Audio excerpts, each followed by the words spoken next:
Well, hello and welcome to this Trobe Asia event, Deepening Australia-Japan Relations in a Contested Region. My name is Beck Strading. I'm the Director of Trobe Asia at Trobe University in Melbourne. And I'm delighted to welcome you to our first face-to-face event in over 2 years. I would also like to welcome our guests who are joining us online, as this is a hybrid event. And I would like to begin by acknowledging the elders of the Wurundjeri people, who are the traditional custodians of the land upon which La Trobe University sits. And I would also like to pay respect to their people, both past and present, and extend that respect to any Indigenous Australians who are joining us today. Now, part of our role at La Trobe Asia is to engage the public in meaningful discussion and debate, and to deepen our understanding and knowledge of the Asian region. Today, we're going to be considering how Australia and Japan might deepen their relationship in a time of strategic contestation. How might they be better able to use diplomatic, trade and security policy tools to deal with new challenges? And how might cultural and people-to-people links be further developed? So I'm really delighted to introduce our panel today. We have Senior Associate Professor Stephen Nagy from the Department of Politics and International Studies at the International Christian University, Tokyo, Japan, who has just flown into Melbourne only recently from Japan. It's great to have you here, Stephen. We also have Professor Nick Bisley, Dean of the School of Humanities and Social Sciences at La Trobe University and Professor of International Relations. Always good to have you here, Nick. And we have Professor Kaori Okano, who is a Professor of Japanese Studies at La Trobe University and an excellent friend of La Trobe Asia. Thank you for coming today, Kaori. I'm especially delighted to welcome Consul-General Shimada Junji from the Japanese consulate here in Japan, in Melbourne, sorry, to provide some welcome remarks to kick off our conversation. Thank you, Consul-General.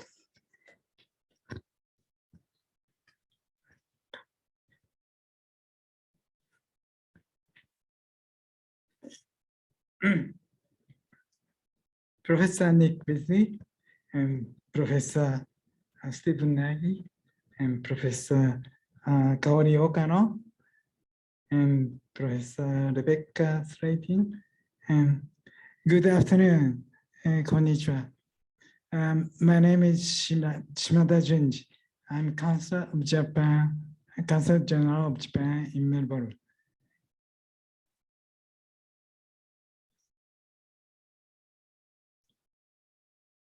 So, sorry.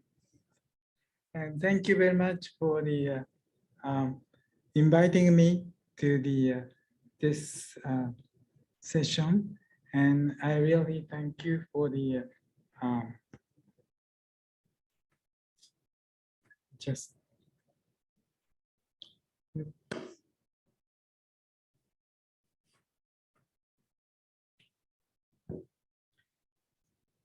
So, sorry, thank you everyone for gathering here today, and as well as participating online.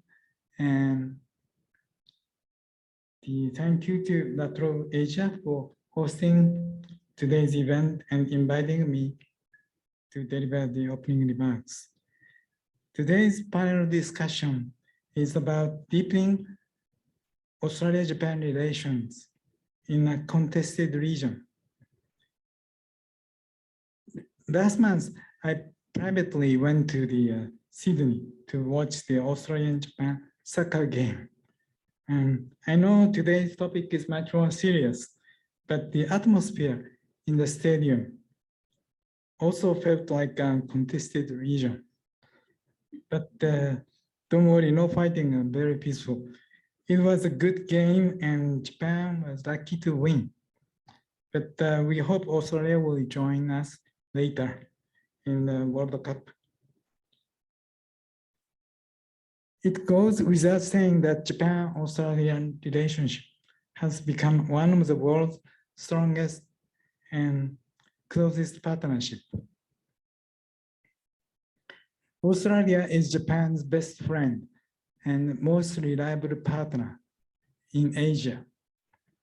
This long-standing relationship has been strengthened by our mutual trust on so many levels.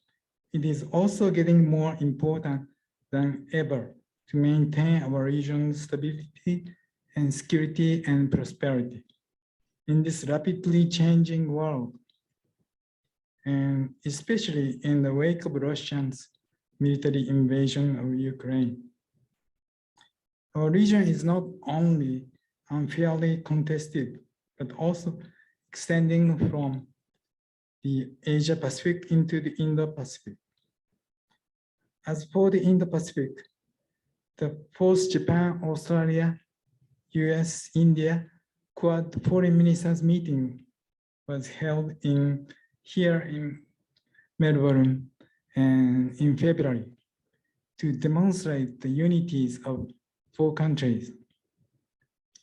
And the Foreign Ministers meeting was followed by the Quad Leaders video conference hosted by the United States last month to primarily discuss the increasingly tense situation in Ukraine.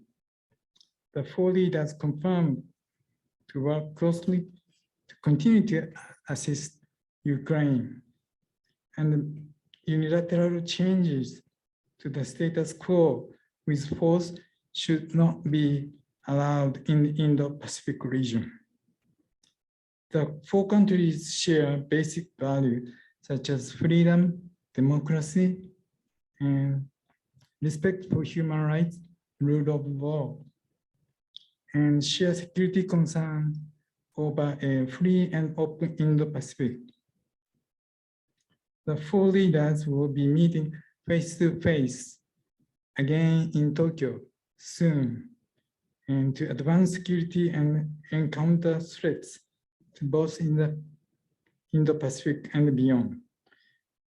I would like to express my sincere gratitude to Professor Nagi and for sharing with us his expertise in today's panel discussion topic, and the Latrobe University's academic team for their support.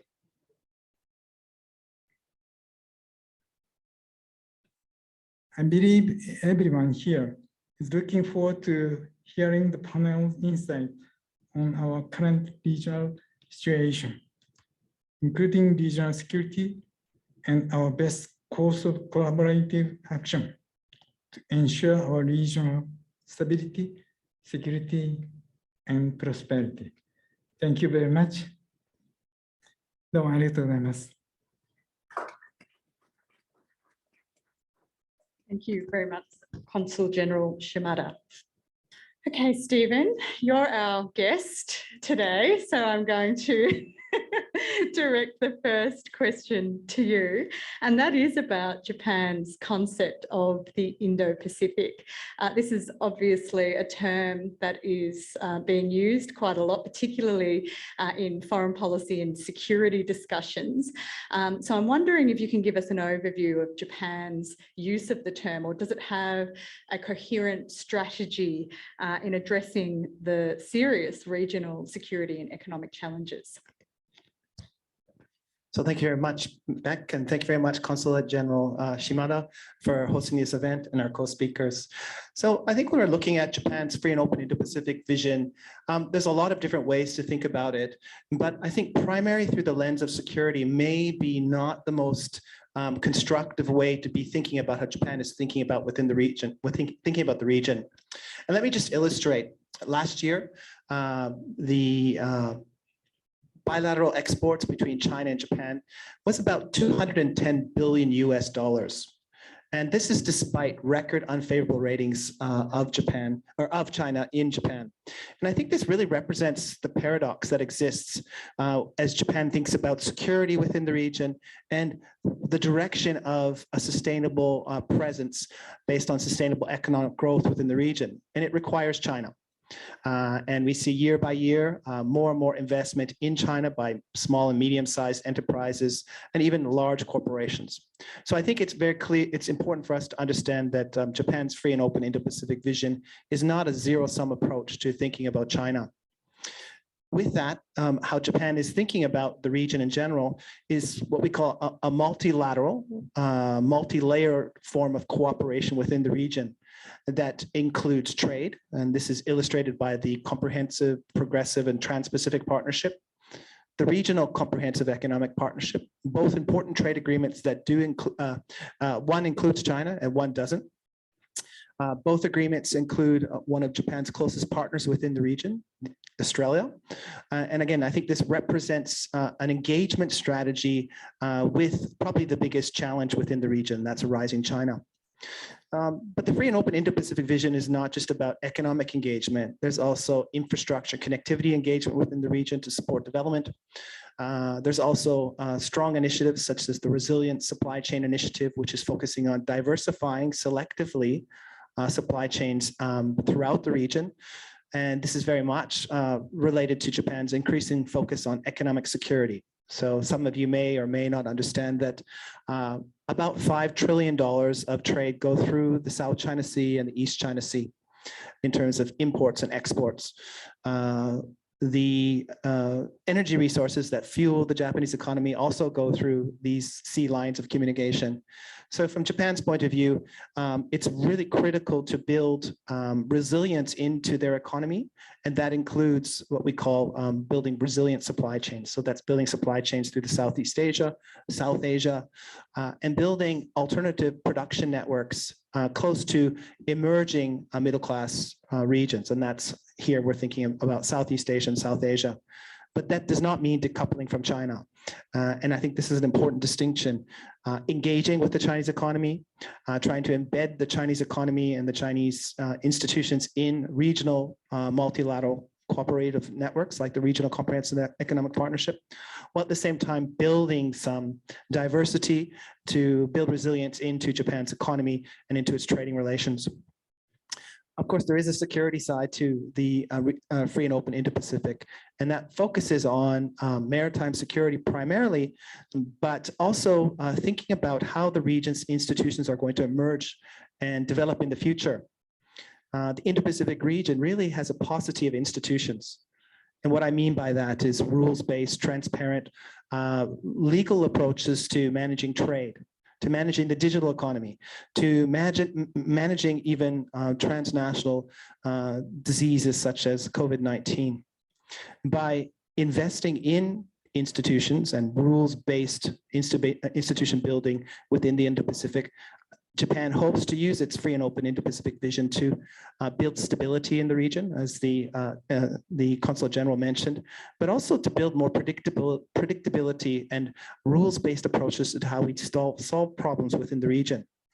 And those problems are not just security challenges. There's non-traditional security challenges like transnational diseases, climate change, rising sea levels.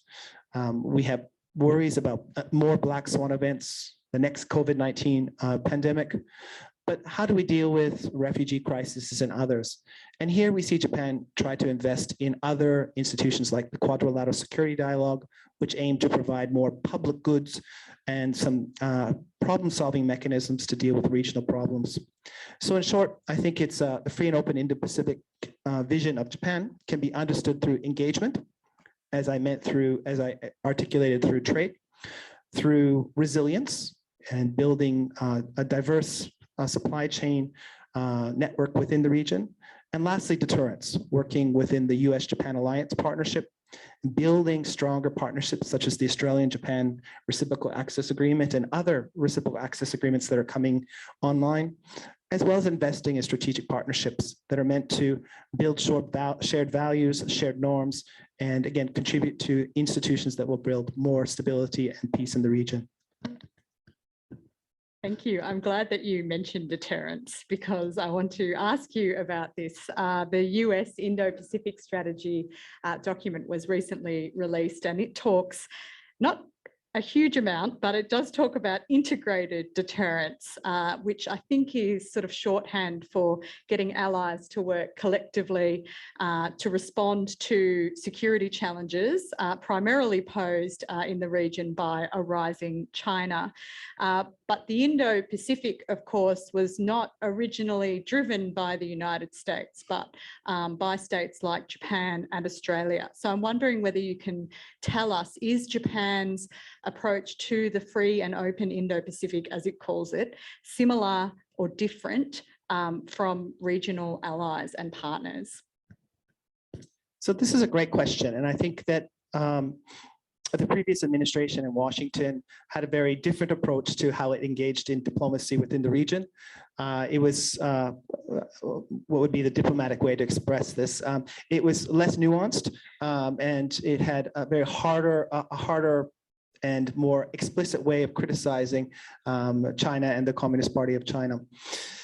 But I think this approach was, although welcomed in capitals within the region, they also understood that it was not nuanced enough to deal with the realities of all the neighbors of China. And I go back to this, South Korea, Australia, Japan, Southeast Asian countries' biggest trading partners is China. And this will continue to be the case in the next 5 years, in the next 10 years, in the next 20 years. They simply can't have a zero-sum approach to that relationship. So as Japan thinks about its own free and open Indo-Pacific vision, and this is similar to our European friends, whether it's Germany, France, Denmark, Australia, India, ASEAN, and I hope Canada will come out with their own policy in the coming months. They don't want to have a zero-sum approach to how they engage in the Indo-Pacific. They continue to see lines of convergence in terms of the trade benefits with China, but they also have concerns about how to deter some of the less desirable behavior that has emerged out of China, whether that's building artificial islands and militarizing them in the South China Sea, gray zone operations in and around the Senkaku Islands, or destabilizing the current status quo across the Taiwan Straits. While these security challenges remain extremely important, I do think that there's also concern about the digital economy, the direction of trade, and what will be the role of the state in the digital economy. And here, I think when we're thinking about deterrence, we're not just thinking about military to military deterrence. We're thinking about how we can maintain our political systems to be free and open, to be protect the privacy of our citizens in a way that will maximize the prosperity that comes from these new digital economies, but at the same time potentially deters China or other states from using these kinds of digital economies to reshape the region's economic integration. So there's a lot there to think about, and I'm sure that Nick will have a few comments on all of these.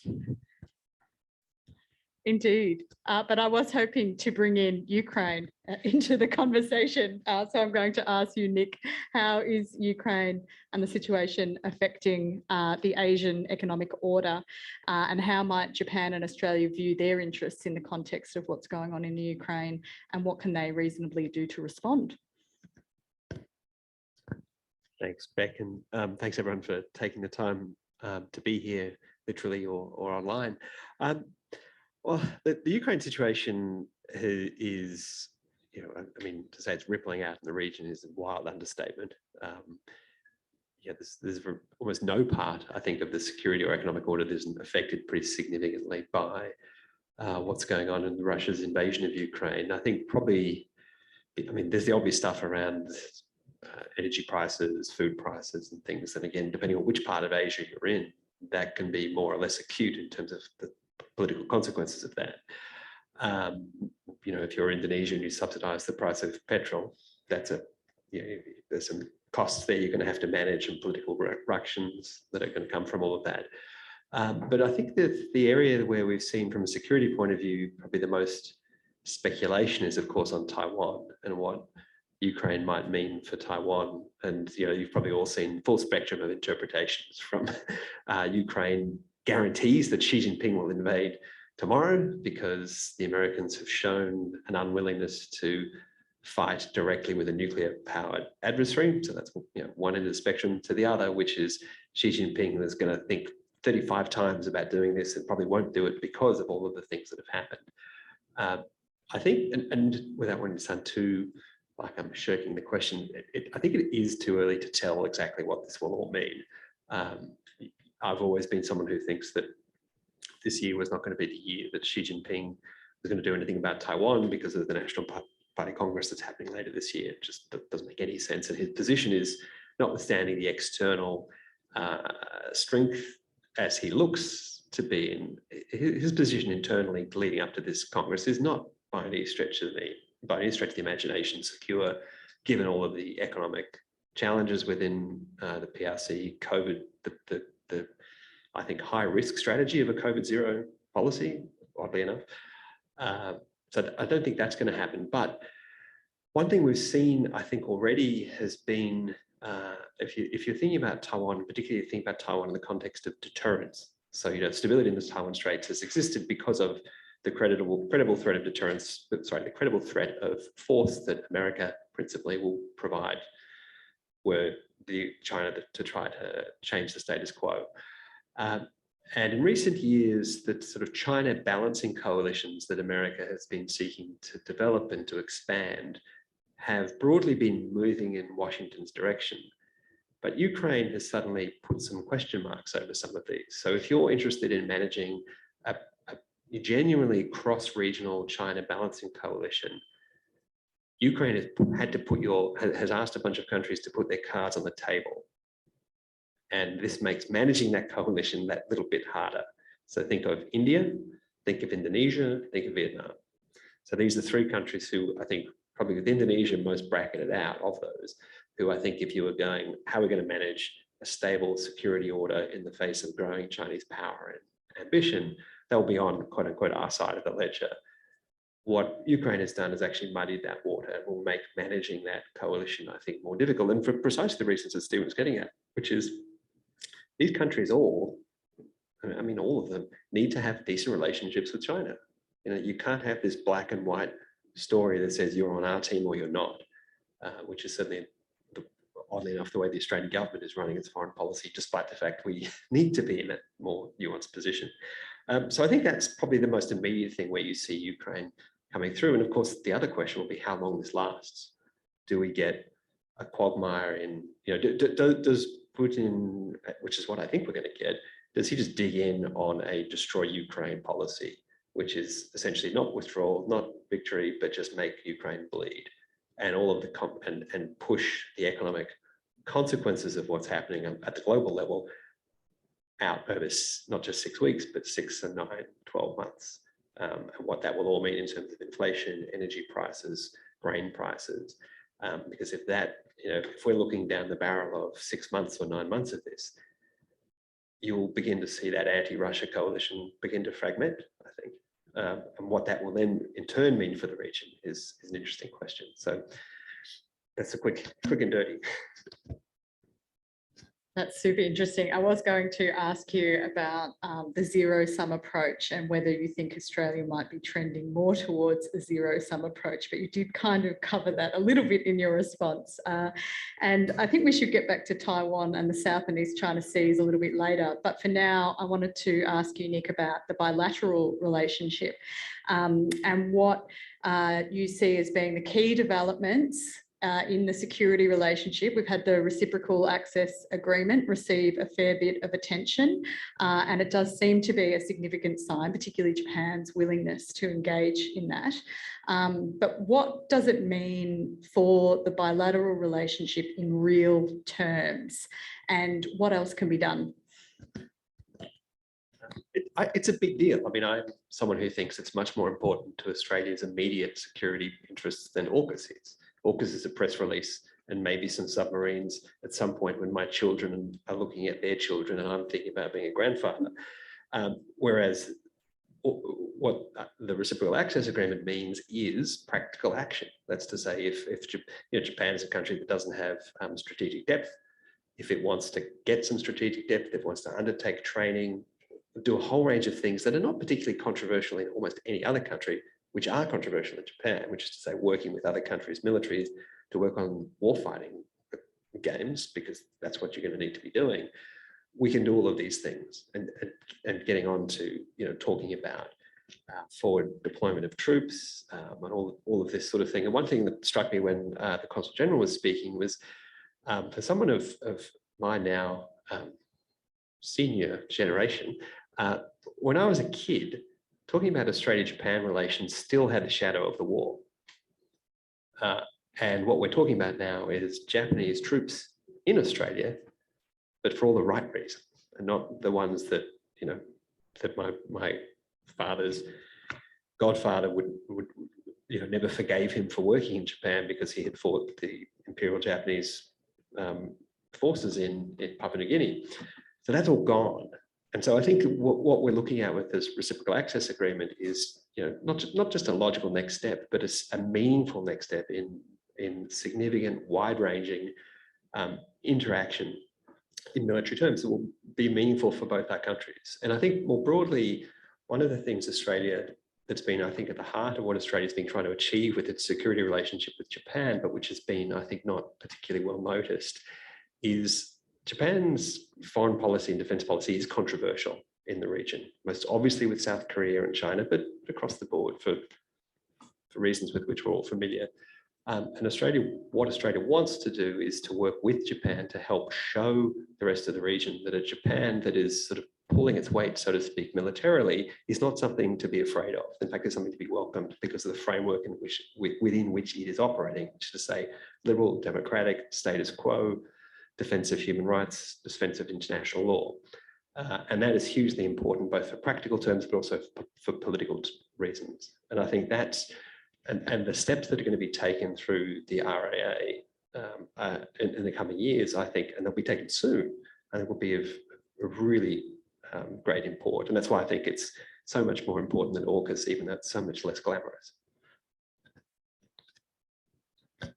We may get back to AUKUS a little bit later too, because I wouldn't mind asking Stephen about attitudes in Japan towards AUKUS, but we will have a slight shift away from security. Kaori Sensei, thank you for joining us. There's a lot of discussion in Australia at the moment about the importance of studying Asian languages and culture for Australia's capacity to engage with and to understand our region. So I'm wondering, how is Australia's understanding of Japan and Japanese language tracking? Do we need to do more in this country to support Asian languages, including, of course, learning Japanese?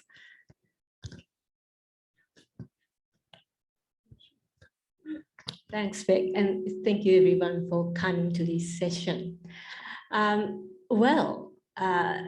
Australia is quite a monolingual society, simply because English is the global language, and the individual sense of needing to learn another foreign language is very low. But this is not just Australia, but applies to all English-speaking countries. So I'm talking about the Japanese language learning relative to learning other languages as well. And in that sense, the Japanese language has been very successful. Japanese language is the most studied languages in Australian schools and universities. That include the primary school and secondary school and universities. In Victoria and ACT, learning a language is mandatory from prep to year 10, although due to the lack of penalty, there are schools that doesn't teach language at all, but even so, the Japanese really ranks at the top. The Chinese has become very popular, and in terms of the national number of learners at the year 11 and 12 level, Chinese comes to the top. This is 22% of those people who are learning languages in year 11, 12 takes Chinese, 20% Japanese, 18% French. But you can see that out of but then I have to say that only 10% of students in year 11 and 12 are actually learning a language. And out of that, 20% are taking Japanese. So Japanese, Chinese, French, this is 60% of the people who are taking a language in year 11 and 12.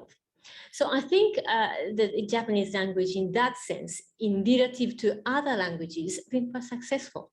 And I will say that there are many reasons for this, one of which was that the Canberra federal government insight to see this was valuable, in that they spent so much money in developing teaching resources in 1970s to teach Japanese language. So some of the material that I developed in Canberra have been exported to North America, because Australia was one of the first English-speaking countries which started teaching Japanese at quite a big scale at the secondary school level.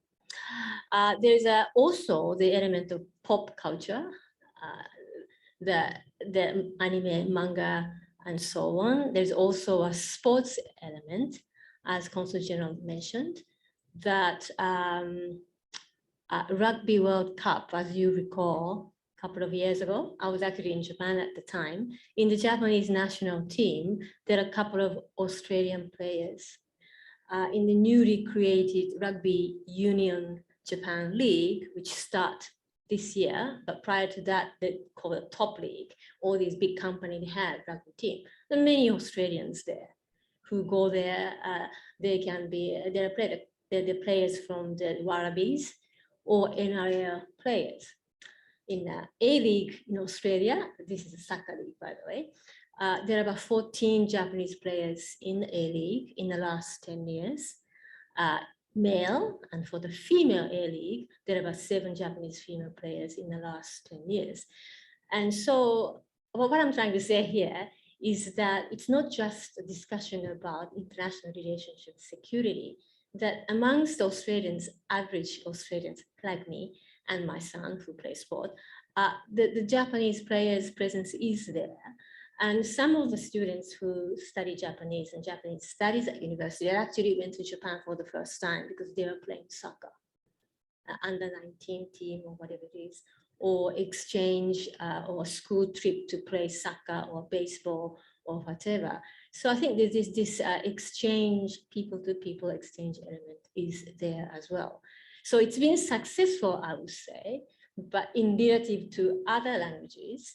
But I think that one of the problems is that the connection between primary school, secondary school is not very effective. And you probably have experience as a parent or student. You learn one language at primary school and go to secondary school, and the language that you learned at primary school wasn't there. And that creates difficulties in continuing on. For this reason, there is I guess, greater demand for the teachers as well as the resources.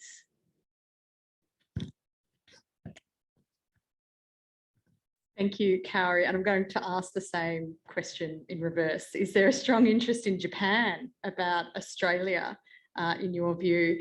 And why do the people-to-people links, the education and cultural links matter when we're considering the broader bilateral relationship between Australia and Japan?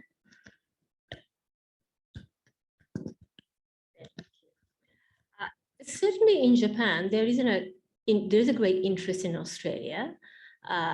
Australia, maybe Stephen could add to this, since he's been living many years, 20 years? 20 years in Japan.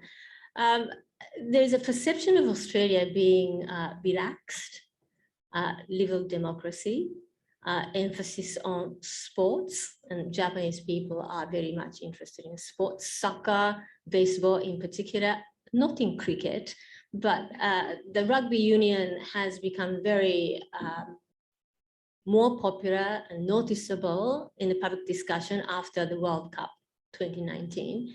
So there is and then among the exchange students from Japanese universities, people who are interested in lifestyle exchange program experience, Australia is very popular destination.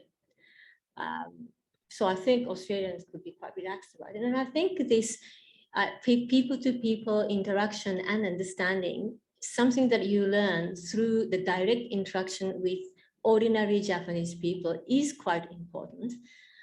Well, I think there's a few people who object to have Japanese military bases, Japanese military presence in Australian soil now, because of this kind of people-to-people interaction and understanding compared with 1960s.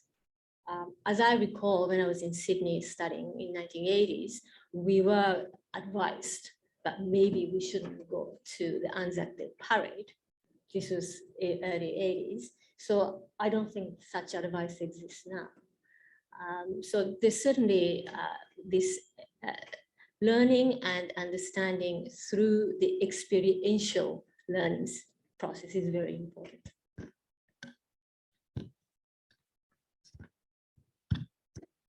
It's a bit awkward handing this tiny little microphone around, but thank you. Look, we will have time for Q&A. For those online, you can feel free to put your question in the Q&A box. But before we get to that, I just have a sort of final question for each of our panelists, and you can take what part of the question you want to address. I did want to ask about AUKUS because it was mentioned earlier, and wanting to hear, Steve, particularly your views about how AUKUS has been, what the response to AUKUS has been in Japan, and maybe also picking up on Kaori's point about how Australia is perceived in Japan. But I also wanted to pick up on some of the conversation about some of the key flashpoints. Taiwan, South China Sea and East China Sea, and ask Stephen and Nick, what should Australia and Japan be doing about these particular challenges? I mean, Australia, for example, is not a claimant in the South China Sea, nor is Japan, maritime or territorial. Japan has stakes in the East China Sea. Do they have the same sorts of interests, and can they work together in dealing with these issues? And Kaori, do we have a national language policy in this country, a strategic language policy? And if we were to have one, what would you like to see in it? I'll start with Stephen. So I'll solve all the world's problems in 2 minutes. So the first question I think is really interesting. How does Japanese view Australia? And, you know, if you go up to Niseko and Hokkaido or Hakuba, these are Australian towns. Australians have made businesses and they are hiring Japanese. And I think the communities have grown really close and learned about each other. So you see Australian entrepreneurship in some of these communities, which I think is something that is relatively new. It's happened over the past 10 to 15 years, and it's brought a whole different perspective about how Australia and Japan are complementary in many ways. And I think also they employ quite a lot of graduates as part-time workers, and my students say it's a very good deal because they provide accommodation and salary, and they work. But then when they're not working, they can actually ski. And these are the ski lovers. So, and then they can also provide the English language skiing instruction, because there are a large number of people from East Asia and Southeast Asia to go and learn skiing. So it's very interesting. And then they speak Japanese. Ski diplomacy. so I think that's just the relationship is deepened at the grassroots level, which is interesting. And amongst the security community, which I inhabit, there's a view that Australia is a reliable partner, and it's deepening its partnership with Japan. And this is something I think is welcomed. Pivoting to AUKUS. Now, AUKUS is, and I agree with Nick's assessment, probably my kids and the next generation of kids may not see this nuclear powered submarines. But where I think the real meat and potatoes of the AUKUS agreement is in 4 areas: AI cooperation, development of AI, artificial intelligence, cybersecurity, quantum computing, hypersonic missiles. Now, the hypersonic missiles aside, those 3 other areas are really critical to the future, the Indo-Pacific's future economy, how it's governed, how we think about privacy. What are the new technologies that are going to be leading the region? And in the same way that the United States was the leader in terms of developing the internet and all the internet protocols that we enjoy today, I think the winner of the AI and quantum computing and cybersecurity cooperation will very much shape the Indo-Pacific region's governing structures, how we think about privacy, how we manage and regulate the digital economy. And I think this has really important implications in terms of how integrated or not the region will be in the future. So in this sense, when Japan is looking at AUKUS, I don't think they're looking at it in terms of nuclear submarines. I think they're looking at how they can plug into those areas in terms of cooperation. How can they cooperate in the AI development, in quantum computing development, cybersecurity, and perhaps hypersonic missiles? And what's interesting, this is not just a conversation in Tokyo, it's a conversation in Ottawa, it's a conversation in Berlin, it's a conversation in Paris, because they all understand that these core areas will be, I think, the guardrails that shape the competition and shape the Indo-Pacific region's development moving forward. Before I turn back to the hotspots, maybe I'll get Nick to jump in on this point as well, because he probably has lots to share.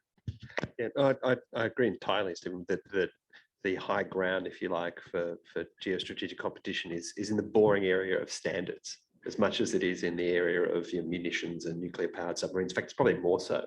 And that, I guess the only thing I'd add is that's why AUKUS is such a puzzle, because yes, it's about submarines, fine, okay, that's a limited, nuclear power is limited tech and that sort of stuff. But the real substantive stuff is multinational cooperation in these much broader areas, and just confining yourself to the three, colonial powers to some degree. It's not just bad optics. It's not great from a technical point of view, and it doesn't, not including South Korea, Japan, and a whole range of others, just seem to me to be missing a trick and sending a bad set of signals on that. But I think it's entirely right, and to which you could also add not just the sort of super high tech stuff, but it's also like digital payments. It's about infrastructure standards. What are the gauge of the pipeline is going to look like? How are terminals going to work? All of those sort of things, which is that push and pull as to where standards will lie and whose standards become the norm. That's where the big battle is going to be had, and it's where you don't need to be a great power as such to win. That's to say the contribution that countries like Australia and Japan can make can be pivotal in a way they'll never be in terms of, say, the great strategic balance in the region, where whatever we do will always be at the margins. So back to the hotspots. Flashpots, right? Do you want to start with the flashpots, Nick? You go. Okay. So I think the flashpots at this stage are becoming increasingly unknown. I think 6 weeks ago, we may not have thought of Ukraine as a flashspot. And today, we're thinking about Ukraine, we're thinking about food supply chains, we're thinking about potential food security issues in countries that range from Egypt to China to Tanzania. And I think that this is something that we didn't really think about 6 weeks ago. So we may not want to look at the flashpoints just in the Indo-Pacific region, but I think we have to think about what are the cascade effects of geopolitical tensions in other regions. And Nick mentioned this in his opening remarks about Russia. How long will this conflict continue? What will it do in terms of Putin's calculation of how to manage Ukraine? Does he leave the Ukraine in a mess? Is there a lingering insurgency? Does this distract the United States? A second area that I think is really important to think about is Taiwan. We have an increasingly more vocal support for Taiwan and not acknowledging Taiwan's independence, but having high-level visits, which really, I think, push the red line of China. And it may be increasingly difficult for Xi Jinping to stand back and say that this is just decoration, and that domestic forces may push Xi Jinping in the direction that he probably doesn't want to go into. So Taiwan is an important area. I do think that we need to worry about the Tibetan Plateau between India and China. What happens there has potential consequences in terms of resource sharing, what happens to water security issues, food security issues if one or other country controls these areas. North Korea is a flashpoint, but One area that's not in the region, similar to Ukraine, is what happens in Washington at the 2020 and 2024 elections. Will the Biden administration be strengthened? Will it be weakened? And what is the implications for its ability to really have a sustainable, impactful Indo-Pacific policy that includes an economic framework? And this is such an important part that I think we are not focusing on enough. Unfortunately, what happens in Washington will matter to this region. I couldn't agree more, and has done for decades. I think that's the thing we probably have forgotten. If I can be, just to continue Stephen's train of thought to a depressing conclusion, I think you can guarantee that there will not be a liberal approach to economic policy in Asia from the United States, regardless of what happens. So Biden's as moderate a Democrat as you're going to get. He is too moderate for many in his own party, and he's not pushing a liberal trade agenda, and forget it on the Republicans. And then more broadly, if you want to get very depressed, the balance of probabilities is that the Republicans will win the Congress, will win the House of Reps. They're likely to probably do okay in the Senate, and are probably better than even money favorites to win the next presidential election with Trump at the helm. And even if it isn't Trump, it'll be a Trump-esque figure. So what does that mean if you're in an alliance with the United States in a China balancing coalition, when that party is, shall we say, not particularly democratic in its small d democratic in its inclinations? And that is of, I think, truly historical significance where that's going. I just wanted to add one little thing, and then I'll pass to Kari to hear about language strategy, because I'm intrigued as to what that might look like. And just to say something on the South China Sea, because it is an interesting puzzle, and what it is that Australia and Japan share in this. And I think what we share is, without wanting to sound too prosaic, is we share an interest in how this problem is resolved. And what I mean by that is, depending on how this thing finishes, will, I think, not determine, but will tell us a great deal about how disputes are going to be solved in the future in our region. So that's to say, is it going to be solved through military means? Is it going to be solved through diplomatic means? So if you think of it as a fight, think of it as a fight about how fights are fought. So that's not being too meta. And I think that's the stuff where Japan and Australia diplomatically and politically should be working very hard to ensure that big complex disputes like this in really important, strategically important parts of the world are resolved through diplomacy and politics, and not through might is right.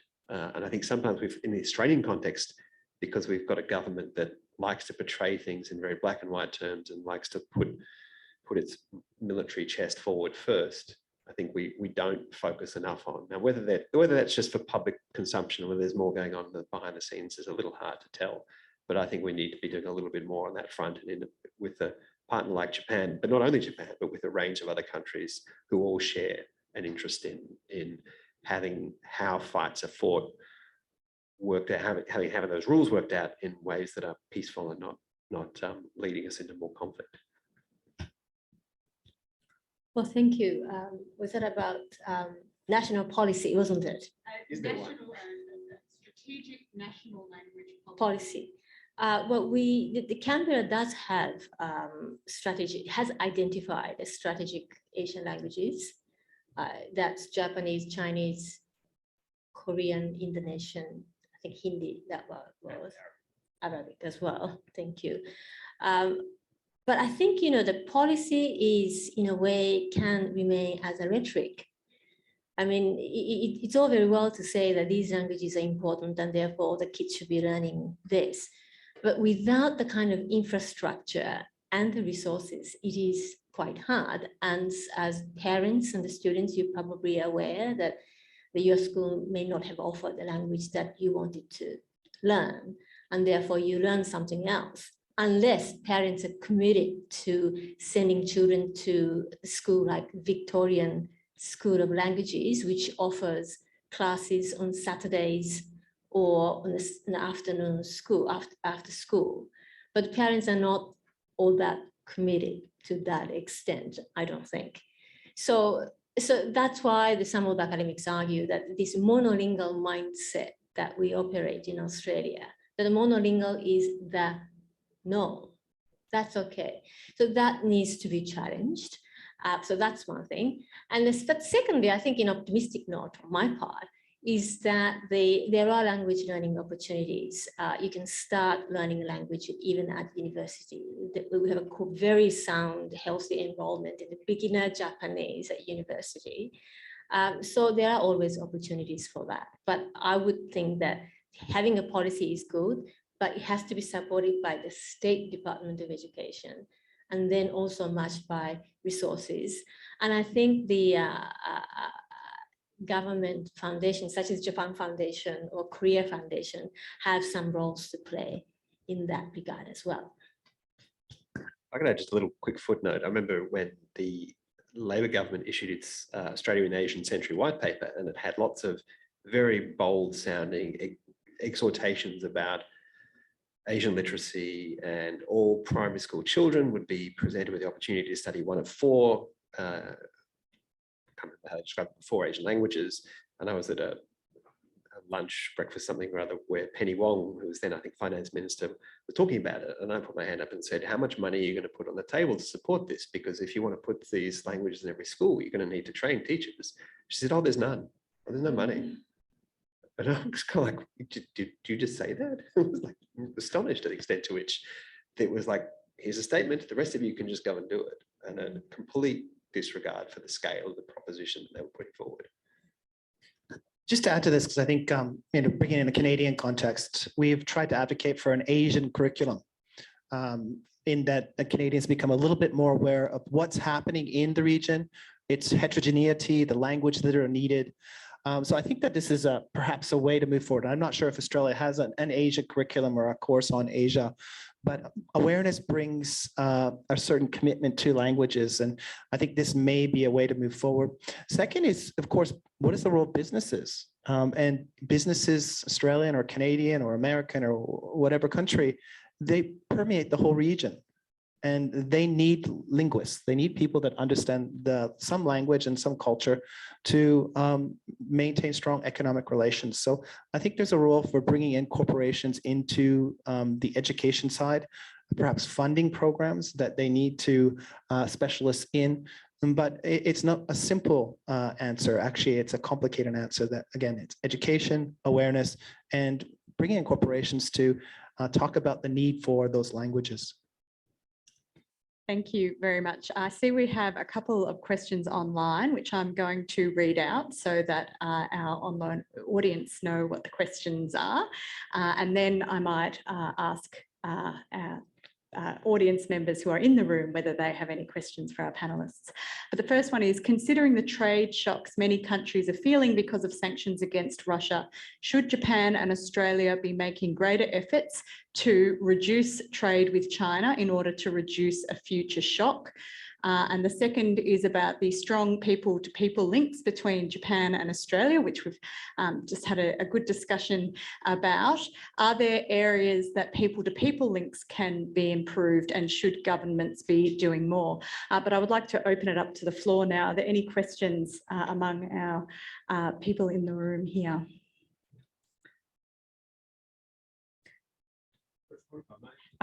I'll bring you the microphone. Thank you. Thank you. Just really a general question about Five Eyes and Japan's sort of feelings about potentially joining the Five Eyes relationship, and the Five Eyes feelings about Japan joining that relationship. Thank you. And while I'm standing, are there any other questions? No? Okay, well, I might invite our panelists to address the questions that they would like to answer. Stephen, I'll pass it over to you. So the Five Eyes cooperation is really complicated. Japan has expressed interest in joining the Five Eyes. And under the former Prime Minister Abe, they adopted a new national security law to try and tighten the security and concerns about how information is passed between the government. And I think this continues to be a challenge in the Japanese context, is how secure is information. And I think that the Five Eyes partners, and I'm not going to say all of them, I think one of the Five Eyes partners has been seen as more unreliable in recent years. And as a result, there is not unanimity in terms of how the Five Eyes partners are thinking about Japan. And at this stage, I think Japan needs to do more to tighten its information circulation. But also the Five Eyes partners need to probably put their house in order on one issue, in particular China, so that they can have more seamless communication and really make it a vacuum where information can flow freely, but of course remain in that vacuum.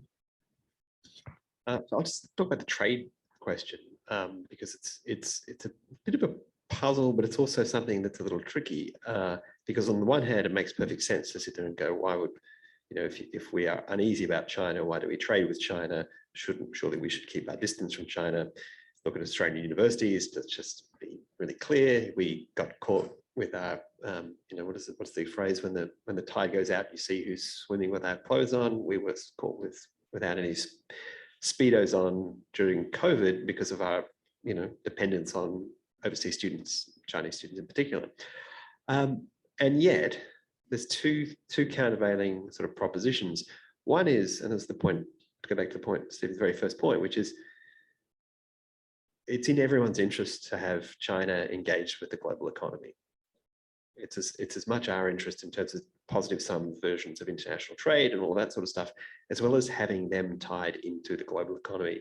The decoupling between the US and China and others, if this continues, will be a really bad thing for not just for cost of living and things like that, but because it will exacerbate and bring much more to the surface the sort of zero-sum geopolitical logic of competition, because there isn't the stabilizing forces or ballast, if you like, of mutual economic benefit that comes from interaction.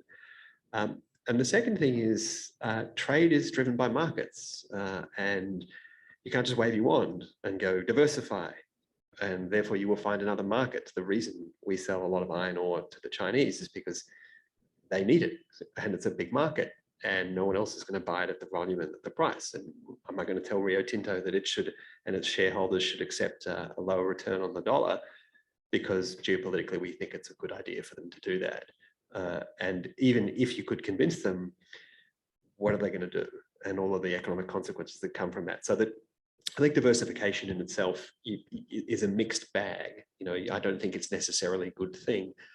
Over dependence, as Australian universities have been on international students, and particularly from one or two countries, is a problem, and that's long been an issue in business in general. But I think diversification is a good thing, but you've got to recognise if you like markets, and the Australian economy is purportedly a capitalist economy, that's how markets and firms operate. Yeah. Just to add to that, as I think it's really important for us to think about the broader trends. Is decoupling possible? I don't think it is. And Australia is relatively more autonomous in terms of agriculture, in terms of being able to feed itself, enough water usually.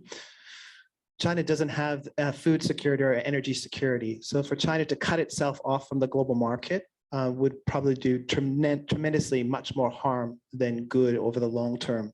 So I don't think China can cut off from the international market.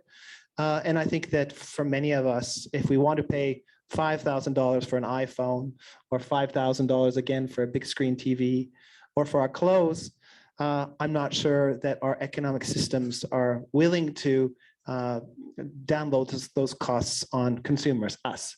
So it's a mutual benefit with risk, and we need to selectively diversify in sensitive sectors, but also try to build more rules and shared understanding of how to negotiate trade in the areas that are more complementary and less security prone.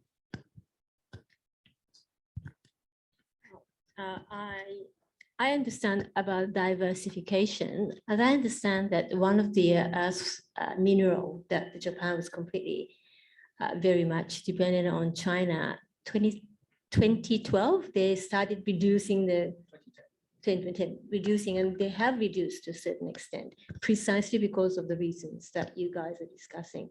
So it is possible to reduce the over-reliance, but it is not possible to completely remove that. About the cultural, about the people-to-people interaction, I think that the relatively less degree we see the direct interaction in arts, fine arts. We have a popular culture, we have a sports, exchange program. Many high schools in Australia have sister schools. Many cities in Australia have sister cities and so on. And it is, they do get some funding from local government. In terms of fine arts, maybe there's something. There are Japan, Australia Foundation, which provides funding for the art interaction, but I think that's some area that I can see perhaps more assistance could be provided. You know, Jeff's question, hi Jeff, he's at Yonsei University, I think is a really interesting question. And I want to illustrate the importance of building broad, comprehensive relationships between not only Australia and Japan, but many countries. And I think the former occupant of the White House created enormous stress on Japan and South Korea and Australia. And one of the reasons, or how I think Japan and South Korea and Australia were, and Canada was very successful in managing that, is that we had deep and broad relations at many different levels of government, in school communities, sister cities, universities. And what we saw during the former administration is that all of these communities came together and they started to organically talk to each other, visit each other more, invest in each other more, start to strengthen their dialogue. And this really insulated these deep relationships from the stress that was coming up from the top. And in a way, we came out stronger because we had these strong, very diverse and robust relationships at many different levels. And the contrasting example, I think, here is the United States and China. They have a one-dimensional economic relationship. They're not as broad. We don't have the educational exchanges. We don't have the same number of sister cities. We're not learning Chinese as much as we should. And as a result, they didn't have those cushions, the groups that could go and speak to the powers that be at all levels to stabilize the relationship.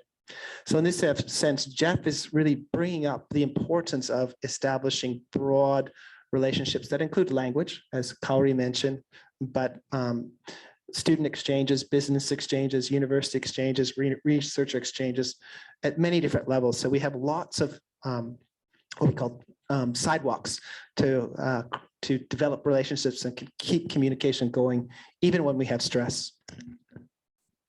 Thank you so much. I would like to thank our panelists, Stephen, Nick and Kaori, for joining us today. It was a really fascinating discussion, and thank you, Consul-General, for providing your welcoming remarks. And thank you for those of you who have joined us in person. It's really fantastic to be in the room with you today. And to those of you who joined us online, also terrific to be able to have the capacity to bring you these events, even if you're not able to make them in person. So this webinar has been recorded and you will all be sent the links once they are ready to be sent. Our next Trobe Asia event is actually being held, I think, in this very room tomorrow night at 6 p.m. And it's also a hybrid event, so you can join us online for that. And that is actually a book launch for a book called The Xinjiang Emergency: Perceptions of Uyghur Detention in China. And I'll be joined in conversation with Professor Michael Clark and Professor James Leibold. So I'm hoping that you might join us for that as well.